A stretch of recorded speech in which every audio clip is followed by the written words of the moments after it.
But inside of all the small flowers and the grass and behind all of the oak leaves and oak leaf hedges, we've got some construction equipment. Let's start with the building. This is the main building here, and it is a construction trailer. And every construction site needs a construction trailer where the foremen and the generals and the managers are sitting, where people go to cool off and get some water. Maybe they're clocking in, clocking out, and hopefully they're not filling out any workplace incident or injury reports. But if they were, this is probably where they would go to do it. And inside, I'm imagining that we've got some nurses' kits and some desks and some clock in and clock out stuff, some computers. So I added a PC and a computer over here, a little desk for some writing, and then just plenty of storage. Didn't put a whole lot of time into the inside of this because I don't think we're going to really use that space, but didn't want it to be plain in there. And then using the basalt vertically and the quartz vertically, I think is really nice. We're using the awning blocks, and the parapet, birch parapet, kind of acts like a soffit of a building, which is like the underpart of a roof hangover. And I think that that's really nice. And then I manually placed a ton of these grass and flowers just to give it a touch of life, because as you guys know, I love biophilic design, which is including life or making life feel like it is part of the building process or in the environment. I think that's great for that. And I tried to include that a ton with some moss, obviously the leaf blocks and hedges, and the little azalea bushes and whatnot. And then over here, we've got some mounds of cobblestone, stone, granite, dirt, and even some maybe a tree root with some moss on top. I think this is a great addition to the area that makes it feel like it's lived in. But how did these things get here? Well, they were dug up by these giant contraptions.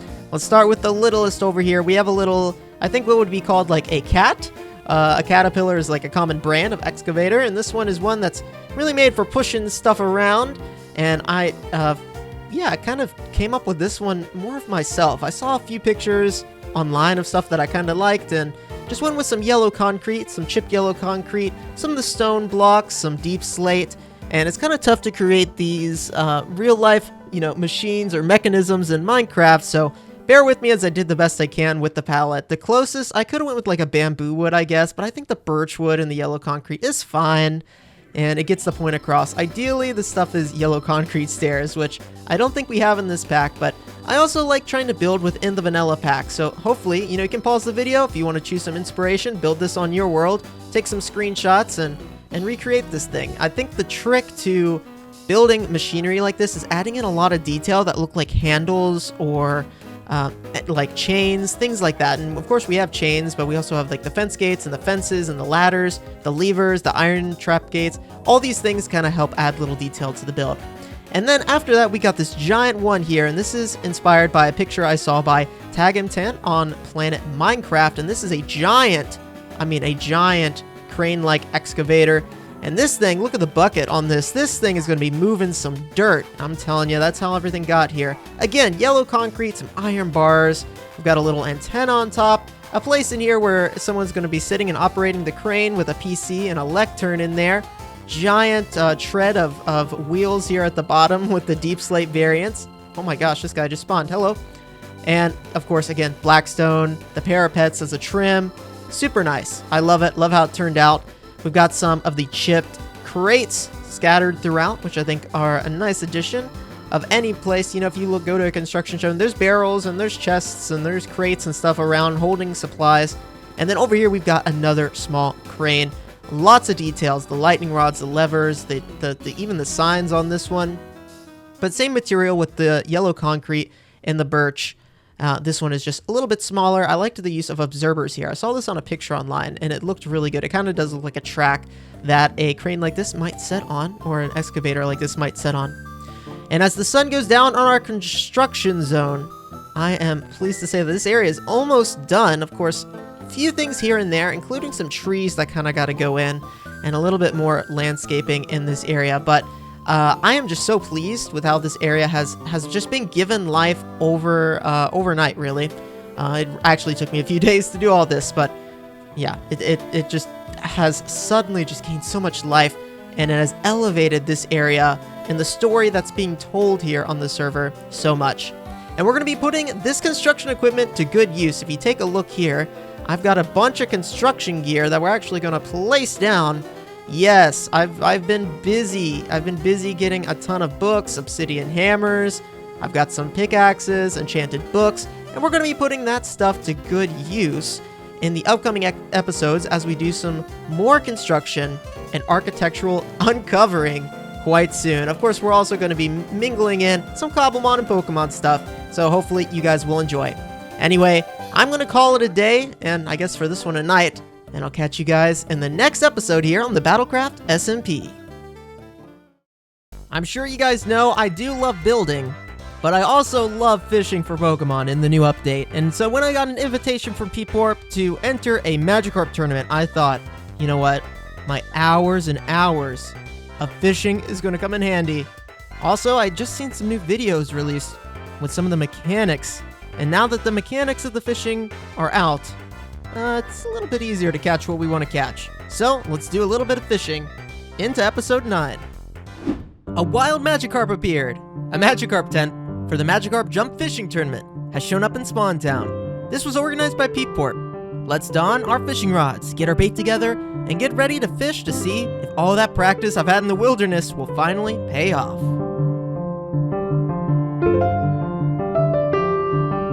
Hello, everybody, and welcome to the first inaugural fishing tournament on BattleCraft. Yay! Let's go! Woo!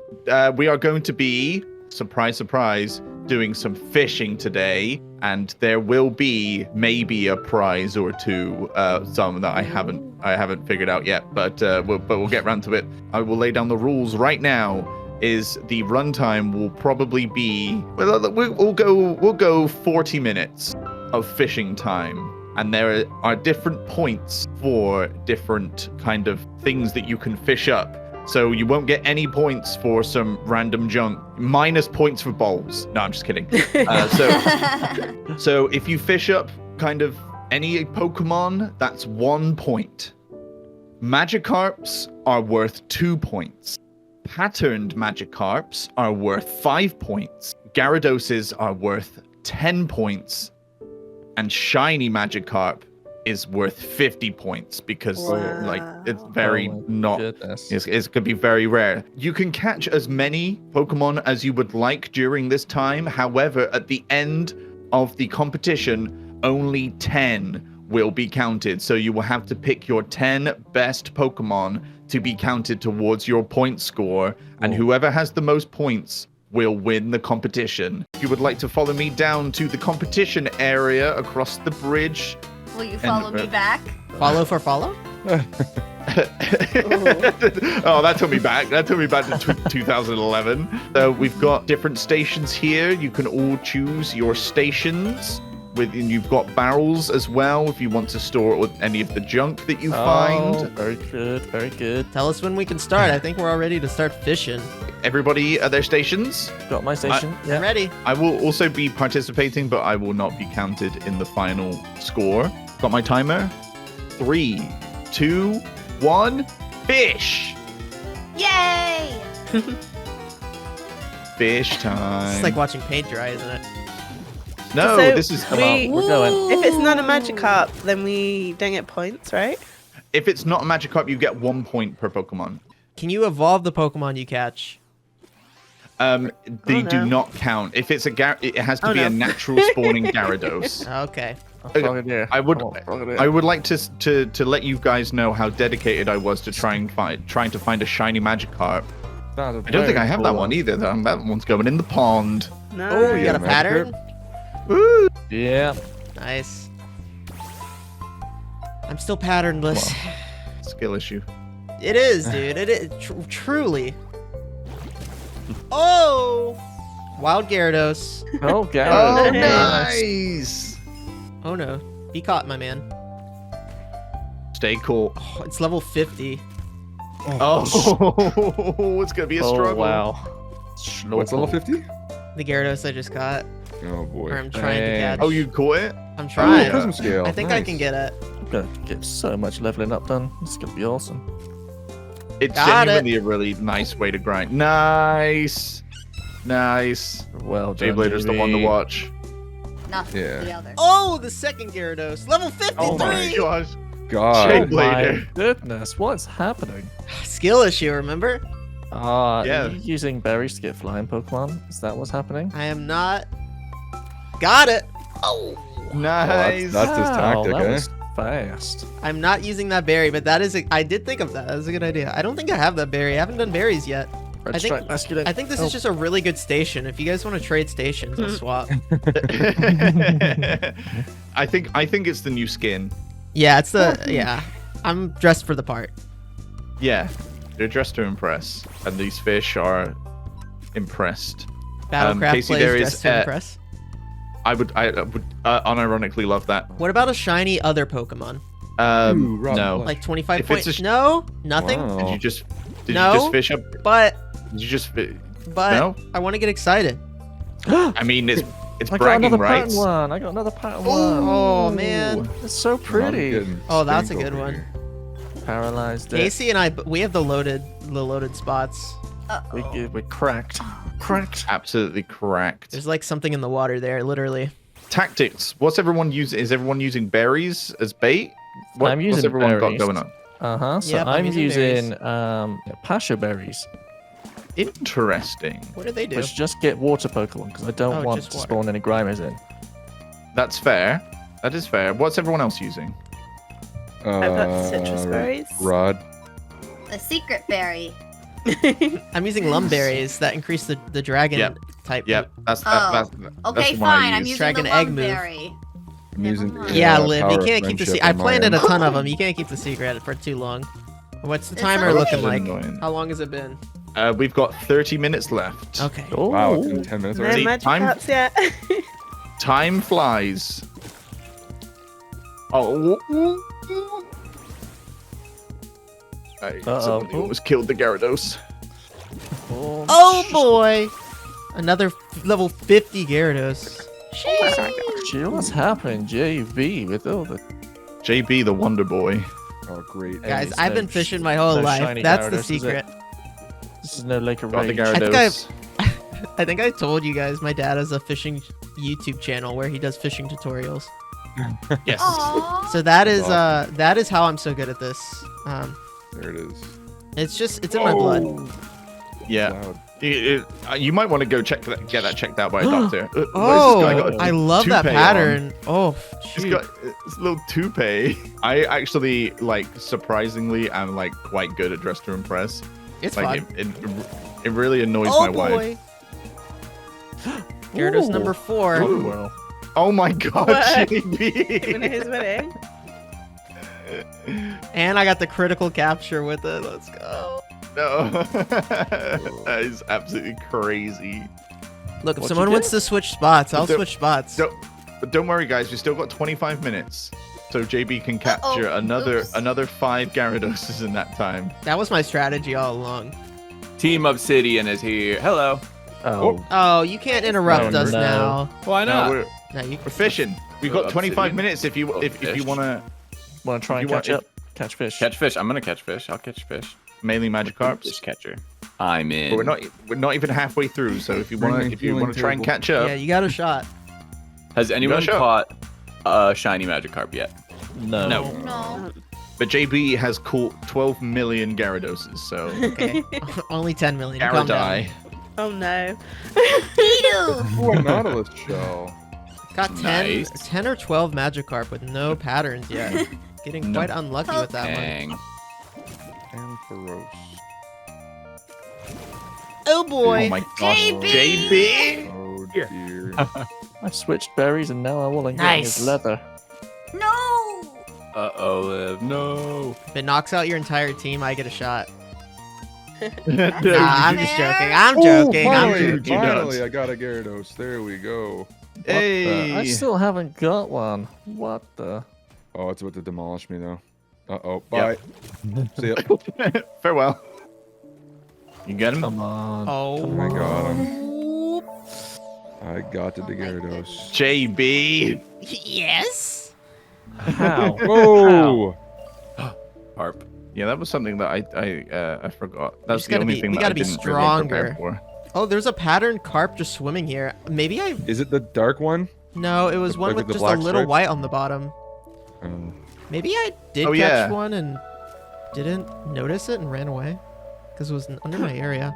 I'm claiming it. It was under my area. Great right now. Finally! Ooh, nice one. Oh, that's a pretty one. Which How one long is have it? we got left? It's the It's We've got got red and a- white one. It's the bird poop head one. Oh, no, That's still 11 pretty. minutes and It's 45 seconds. Right, I'm gonna get more berries. I'll be right back. She described it as the bird. Bird Come poop on. one. Live. I got Ah. I'm sorry. It's got still leather. very pretty, but it looks like it got a hat. No. Of, Oh. Oh no. stuff. We are at 9 minutes. I was about to pull the dang. 10-minute mark, and then a whole minute went past, and This We're Basculin used Final Gambit on me. That's rude. Yeah. Is that a pattern carp? that is a pattern card. That is one. Yep. if it shows on the mini map and it has a it's got a white. oh yeah, It's a white bottom it's on got it. white, Yeah. it's got white tummy. Ooh. That's I got fine. another pattern Magikarp. Yeah. Nice. See? That's so rare. Oh, finally, yeah, and I a caught carp it. of my I caught own. it. Oh, you got a pattern one? Yep, I got the gray one. Nice. Come on. Corfish. Got it. Oh yeah. Excuse me. Zooby, zooby, zoo. Wait, why is my Lilligant all the way over Excuse there? me. There was only one person wrong? that I knew that had a slime ball, and Oh. I just got slimed. It wasn't me. Nick. Nickelodeon. Get slimed. Oh. Oh dear. I got a Nautilus shell. That's crazy. That was a lock-in moment if ever I've heard it.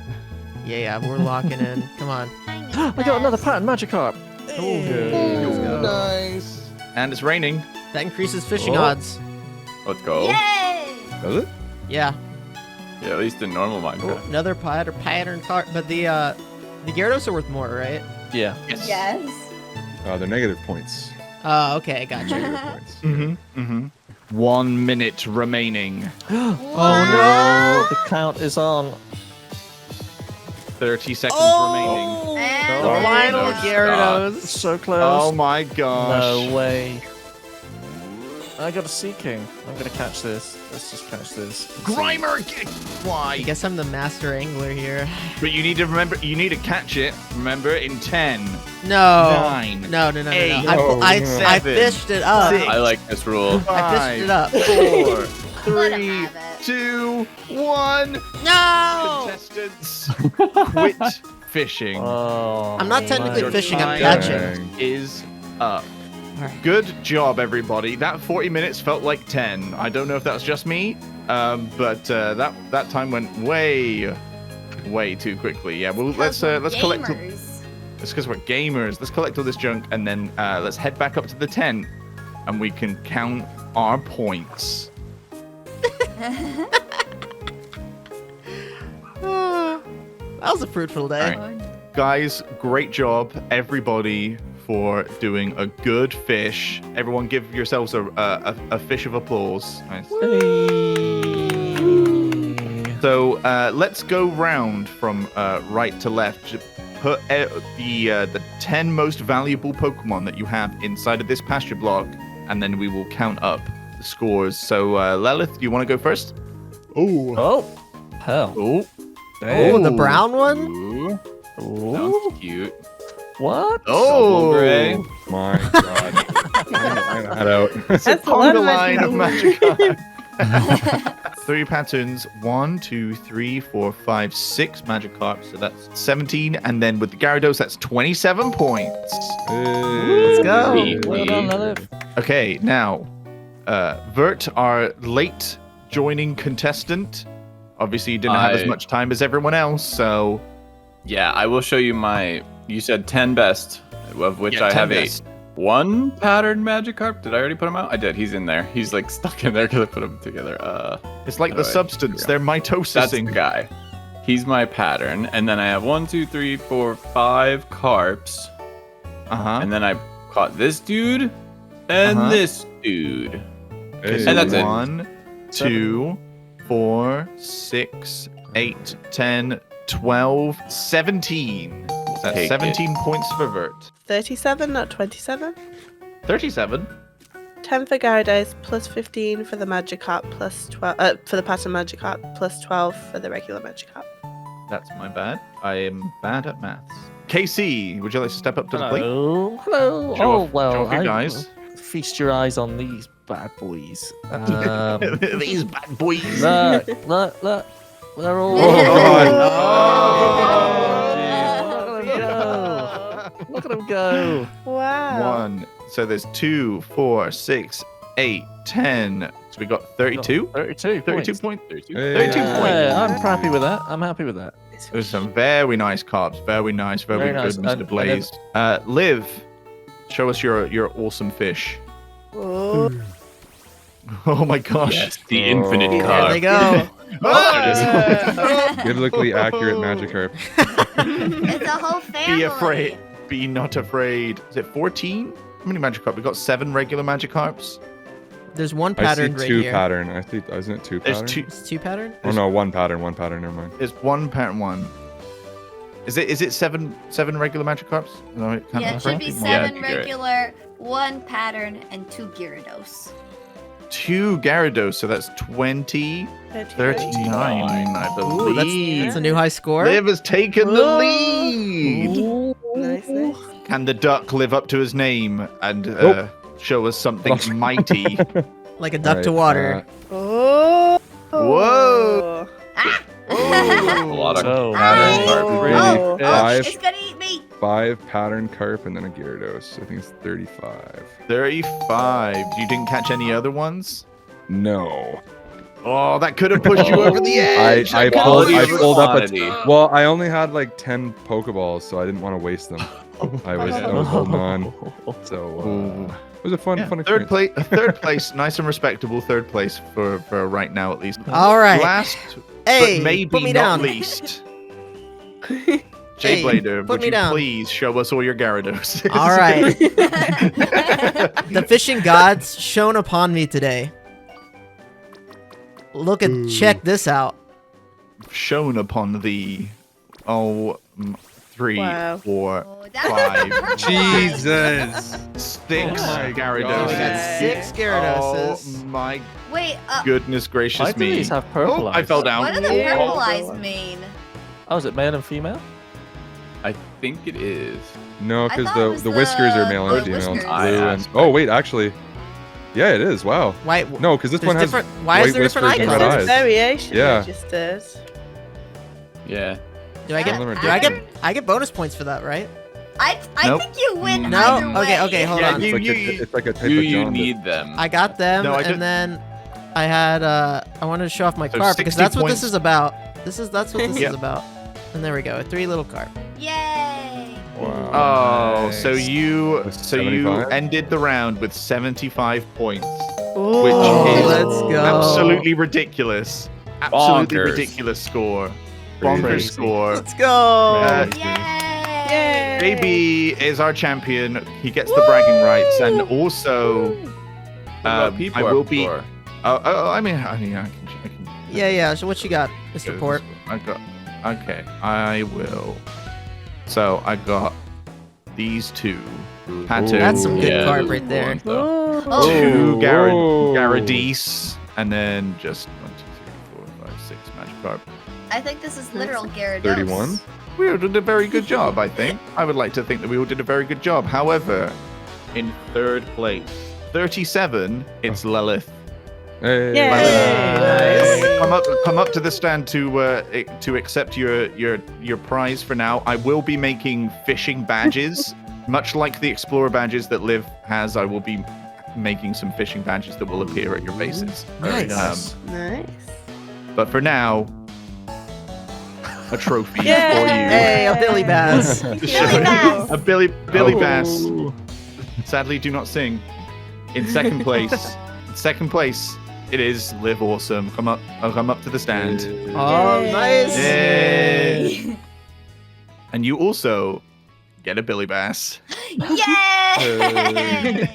So that means our winner, not unsurprisingly, yeah, you already know. Whoa. It's Jblader. Wow. Whoa, there's fireworks. fireworks! Wow. Yeah, I feel like we've had enough fireworks for now. And here is also Yeah, that's my your sword. Billy Bass, and also the Nice. bragging rights that you are the fishing champion of BattleCraft SMP.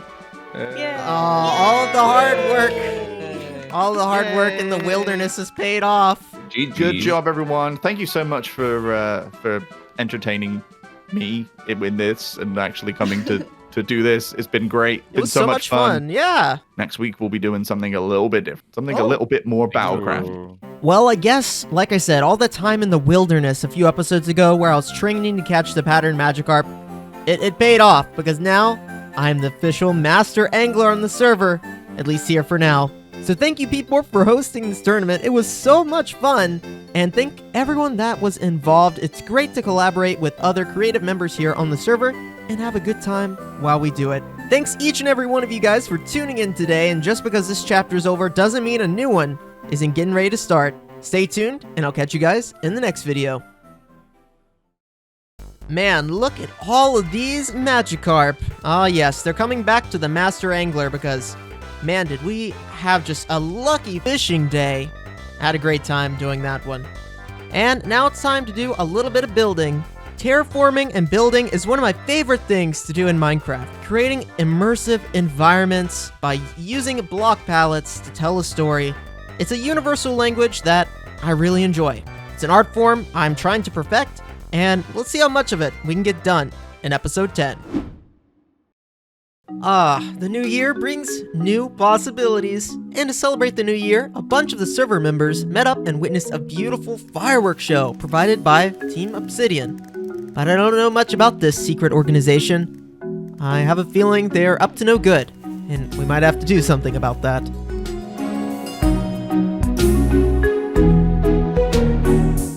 It was just a beautiful fireworks special. Minnie made the fireworks, and Bert and Callie helped provide the material. Drew and I made the park. Everyone was seated and enjoying the show when the grand finale started. The magic lever was switched and a giant purple O appeared for the Team Obsidian emblem. Now, who is this Team Obsidian and what are they up to? I'm not 100% sure. Team Obsidian seemed to have started in Season 1 of BattleCraft before my time of joining the server. And now they've continued here on to Season 2. And I don't know really what they have planned, but their outfits kind of look like Team Rocket outfits, and if that tracks, then they are up to no good. In fact, I think the members are Vert, Callie, and Minnie here. I don't know if they've got anyone else in store, but if you look here, I heard you want this shiny, let's deal, Vert. He's blackmailing Thomas for his shiny, and that is not nice, dude. If that's a sign of things to come, then we might have to get involved. I don't want to start my own organization quite yet. I feel like that might just escalate things. But I think that setting up some security cameras around here might be a good way to keep an eye on things.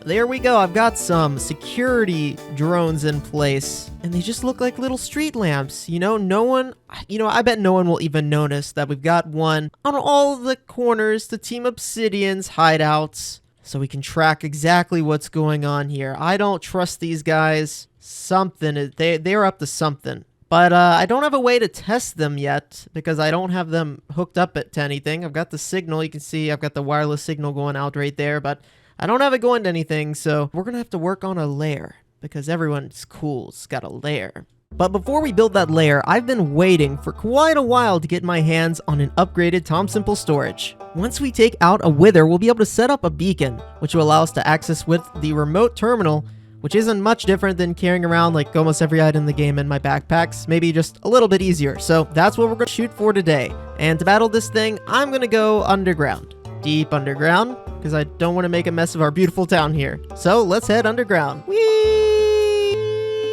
And down here, we should be able to fight the wither and hopefully not make a mess of things. There's a few potions I want. Swiftness, night vision, fire resistance. This is just in case we run into a thing of lava. And strength, of course. What are we going to do without that? We've got infinity on the bow, so we don't have to worry about that. We've got all of the potion effects we need. So let's fight the Wither boss on the Cobblemon server. And this is the first Wither I've ever fought in Cobblemon, and definitely the first I've ever fought on the BattleCraft SMP. Oh, let's take a step back. He's gonna explode. Here he goes. There he is. He's not firing? Oh. Oh, we're doing pretty good. Get back here.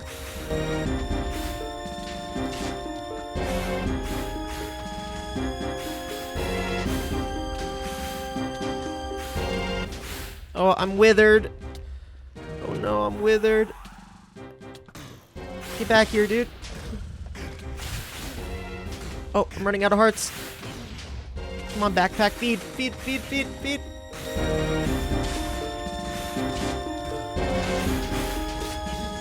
Oh, 3 hearts. Oh, we got it. Oh, backpack feed me. Yes, yes, yes, yes. Okay. Oh my gosh. That was close, but now I've got the Nether Star, and all of my evil plans can begin. Not really. I just need this for storage. Well, I've spent the last few hours now moving all of my items from over here that was in this little storage area back here to my new wireless terminal, and I had to test it out a few times to get it in the right spot, but I've now got it in the right spot over here in what is the spawn chunks. They've limited the spawn chunks in the newer versions just to make servers run a little bit more smooth, and it does help, of course. Now what I've got is a beacon over here, and this beacon is powering all of my wireless terminal nonsense. So I can now access this storage. I've got it on a hotkey, and I'm wearing it in my belt slot because of my, let's see, yeah, the advanced wireless terminal. I've got it on the tilde key, so I can hit this and access my items anywhere, which means my inventory is no longer going to be as cluttered with backpack nonsense. And you can get a little sneak peek of how I did it below. Use some emerald blocks and some iron blocks to power up the beacon. This thing is accessible now in all dimensions, and then just decorated this top part up here. But for now, that's another thing off the list, and now that we've got our technology set up with our beacon and our storage, it's time to set up a technologically advanced layer to connect all these little cameras to. But where does one put a layer? It can't go out in the open because then someone might find it. Can't go in my villager trading hall because I can't be having these guys knowing too much information. And it shouldn't go out in my amphitheater because, well, there's gonna be plays here and I don't want anyone to get too close to the action. But I think for today, building a cliff for a cliffside lair will be a great first start. And I've got some other building and stuff I gotta do around here. So let's get going. So the cliff construction began. I wanted to put a special building on here, and this was a cliff derived directly from the anime. And we'll talk a little bit more about that in the next episode because there's a person in the anime that has a building on top of a cliff and somewhat of a layer underneath, and I'm definitely pulling some inspiration from that. Using deep slate, tough cobblestone, and stone, with a little bit of dirt on top, I constructed an artificial cliff. I had to remove these little islands down beneath between the land and Bryony's boat, but we're gonna add some beaches back into this. For now, I also added a little beach here on this western side.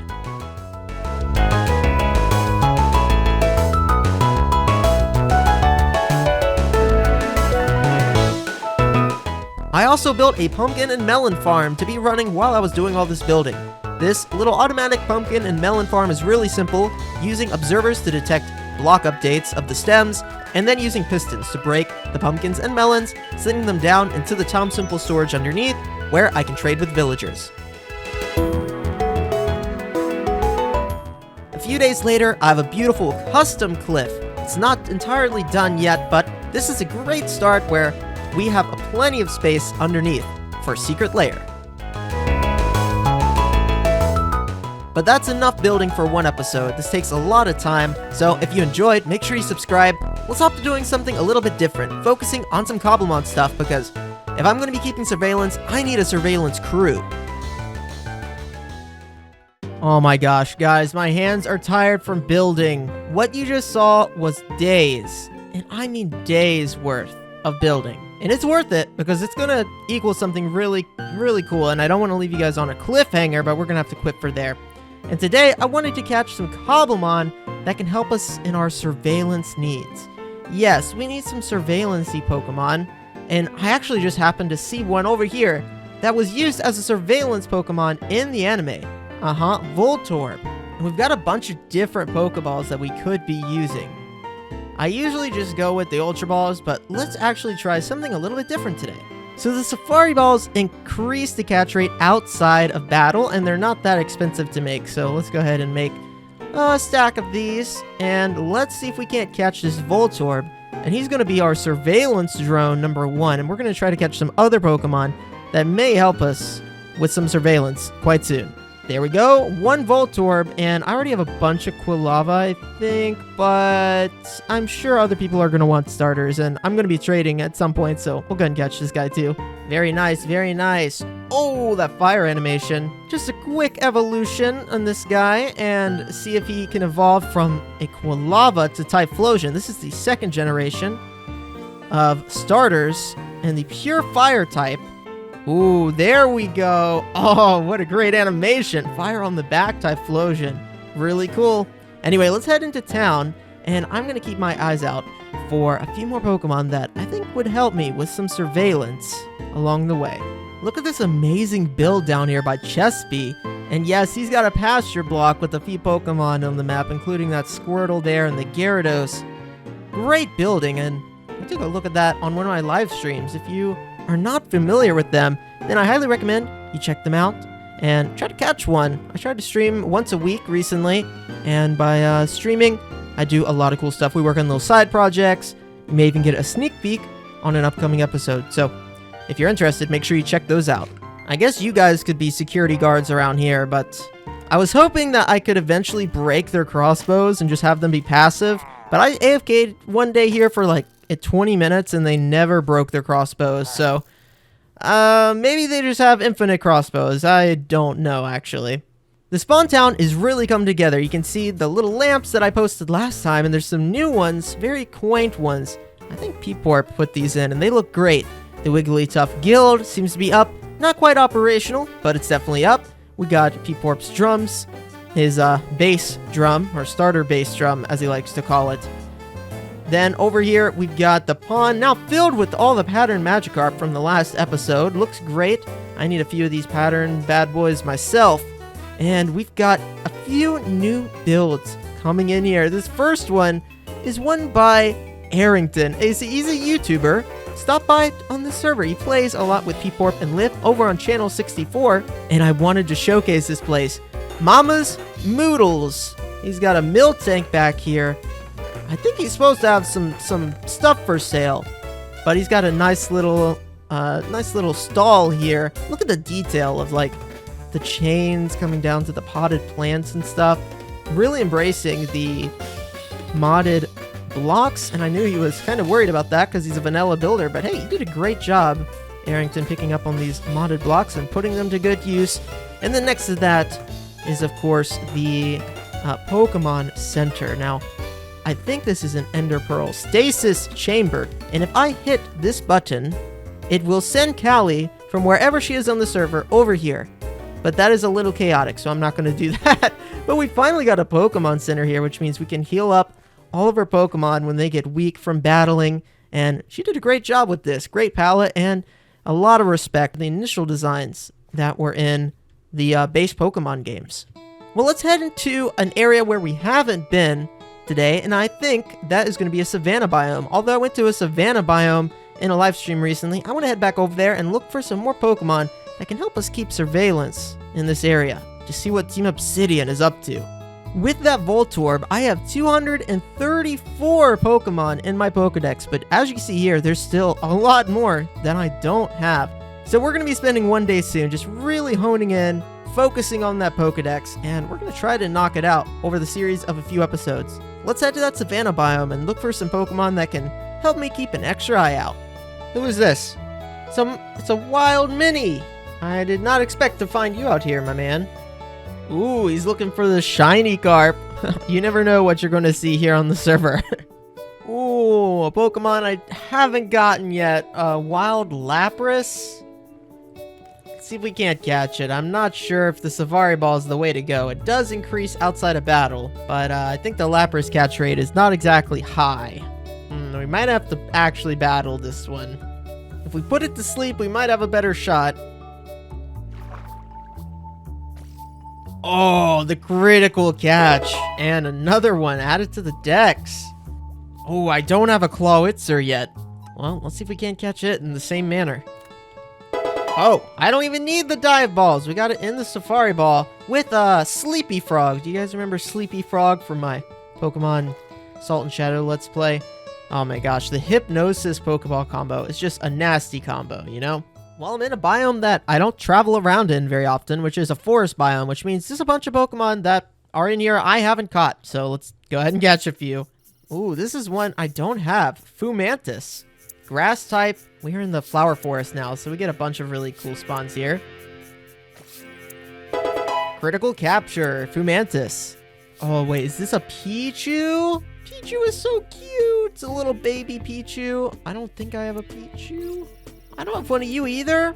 Badoo, the baby Pokemon, form of Roselia. And I had to use a Badoo Roselia in one of my Pokemon Platinum Nuzlocke, and ever since then, I've been a fan of Badoo. Very cute. Oh, there he is. Look at this little guy. Oh, little Pichu. Let's catch it. All right, you're going to sleep, bud. It sleeps with its eyes open. Oh my gosh. All right. That took way too long, but we got another one down. Do I even have one of you yet? Ladybug. I don't believe so. There we go. Ladybug's been caught. And there's a unique pattern Pavilion down here. There's a bunch of different variations, but this is a variation I don't believe I have. Very beautiful. Not going to catch it today. Just wanted to point that out. And over here is the Savannah biome that I wanted to head to see if we could find any unique Pokemon that I haven't seen or caught yet. Oh, pineapple berries. Let's pick these up while we're here. We're going to be doing berry things very soon. Very soon. Very soon. I'm so sorry. New one here. Spearow. These Safari Balls are perfect for this. I feel like I'm in a Safari Zone out here in the Savannah biome. And we have in this mod pack, by the way, the cork trees. You can see them here. Really, really nice leaf blocks. One of my favorites. And of course, the wood's totally fine too. A little bit darker kind of acacia-esque wood. So if you're playing along, make sure you pick up a few of these saplings. Ooh, nice. Spearow, and another one here. I don't think I have. A Doduo. There we go. 2 heads. 2 heads are better than 1, I guess, right? Oh, now that's a good sleeping animation. That's what I'm talking about. There we go. Doduo. And some Persim berries. Gonna pick these up too. Ooh, a Fanfy? Do I have a Fanfy yet? Very cute little elephant. A Pokemon that Ash hatched out of an egg in the Pokemon Johto series. And I've been a fan of this thing ever since. Alright, Sleepy Frog, do your thing. Oh, look at that. He's sleeping on his belly. There we go. Fanfy added to the dex. Yep, Rhyhorn. But this is a variation. Different variation. Maybe I don't have the male or female. Now there's a Pokemon I don't have either. This looks like a Swoobat. Ooh, yeah, level 43. Luckily our Sleepy Frog is pretty strong, so we should be okay here. There we go! Swoobat. Oh my gosh, look at this little marsupial, a Komala. I don't even know if I can put you to sleep. You already look like you're sleeping, my man. Are you sleeping on the job? I actually think that most of these have an ability where I actually cannot put them to sleep. They're like in a permanent state of sleep. Let's try it. Yes, it's immune. I knew it. Oh no, it knocked itself out from Woodhammer. Dang it. Well, we'll get another shot. I don't have a Miltank yet? There's always Miltanks by my house, and I don't have one yet. Ooh, this is the evolution of Fanfy. Don Fan. Don't have this one yet either. I have the advantage being the flying type here, so let's see if we can't use that to our advantage and catch this thing added to our decks today. I'm just seeing so many Pokemon I haven't caught yet. Oh, this is so much fun. I'm going to make a few of these fast balls, increase the odds based on how fast the Pokemon is, and then we'll make a few more Ultra Balls, which are just a flat 2% multiplier that I think will help us out. And I threw a Dive Ball. That was not intentional. There we go, Donphan. And this is one of the Pokemon that I thought, it might be able to help us keep an eye out. Watch out, look at those peepers. Oh yeah, it's gonna help us keep an eye out. Hey, there we go. Watchog added to the decks. There we go, Miltank. And there's another Pokemon over here that I really like. Two of them actually. Kangaskhan, really, really cool. Another kind of marsupial, I guess. It raises its young in a pouch. It's quite strong, but let's see if we can't catch it. Kangaskhan, of course, gets a Mega Evolution, too. So once they add Mega Evolutions to the game, we'll be able to Mega Evolve this bad boy. There we go. We caught 2 for 1, a Kangaskhan and a baby Kangaskhan, all in one throw. You know what's better than 2 heads? 3 heads. There we go. Dodrio added to the decks. I came here for a specific Pokemon, though, and I have not seen it yet, so I'm going to keep my eyes peeled. Aha! I see what I have come for. And is this little guy here a Shinx? Now Shinx, with those eyes, those bright eyes, they are able to see through walls with their X-ray-like vision, especially their evolutions, Luxio and Luxray. So I'm going to try to pick up one of these bad boys to keep an eye on Team Obsidian and all of their buildings.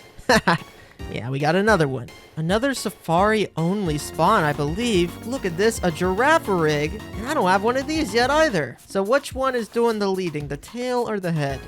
Who knows? There we go, Girafarig has been caught, and that is 250 Pokemon in my national dex. And that makes me pretty excited, because that means we are a good chunk of the way done through catching all of the Pokemon that are available in the game. But we're going to call it a day here in the Safari biome, and I'm going to head back, grab those 3 surveillance Pokemon, and set them up in Spawn Town so we can keep an eye out for what Team Obsidian has up their sleeves. While I'm here between everyone's, all of Team Obsidian's bases, and I think it's time we put out the security crew. We've got 4 Pokemon here. We got Steve the Voltorb. Okay, by the way, these names are just random. Guys, if you got good names for my 4 security, it's genderless, 2 males and a female. If you got some good names for these guys, let me know. Right now, we're just going with Steve. We're going with John the Growlithe, because Growlithe was always a police Pokemon in the anime. We got Luxio, another kind of police Pokemon that can use those peepers to look through walls. And then, of course, it's in the name. I mean, come on, Wanda the Watchog? Yeah, I think that these 4 are going to help us keep an eye on the place. Oh, that could be a problem, though. Take 2! Aha! Excellent. Oh, they're watching already. They're angry. Alright, guys. You sit here, and you keep an eye out. Alright, guys. You sit here, you keep an eye out. There you go. That's what I'm talking about, Wanda. Steve, you're doing great, bud. Ah, man, I love Steve. Look at him go. Keep an eye on this crew over here. This Team Obsidian. I don't know what they're up to, but these guys will get to the bottom of it. Anyway, guys, that's gonna do it for today's episode. Another chapter has come to a close, but we've got some exciting things coming in the not-too-distant future, so make sure you like and subscribe so that you can make sure you don't miss a video. And hit that little bell button. You'll get notified every time I upload a video here or go live. See you guys in the next one. 10 in and 10 out. And just like that, the first 50 days on the Cobblemon BattleCraft SMP are over. I've had the opportunity to play a lot because of holidays and a break between school, and I got a lot done. Made a lot of cool stories and filmed a lot of cool things with my friends. It was a lot of fun, and I cannot wait to see what the next 50 days and the next 10 chapters have to bring. Again, if you've made it this far in the video, I want to sincerely thank you for your support on the series. It's why I do it. And I will catch you guys in the next one here on the channel. Take care, everyone.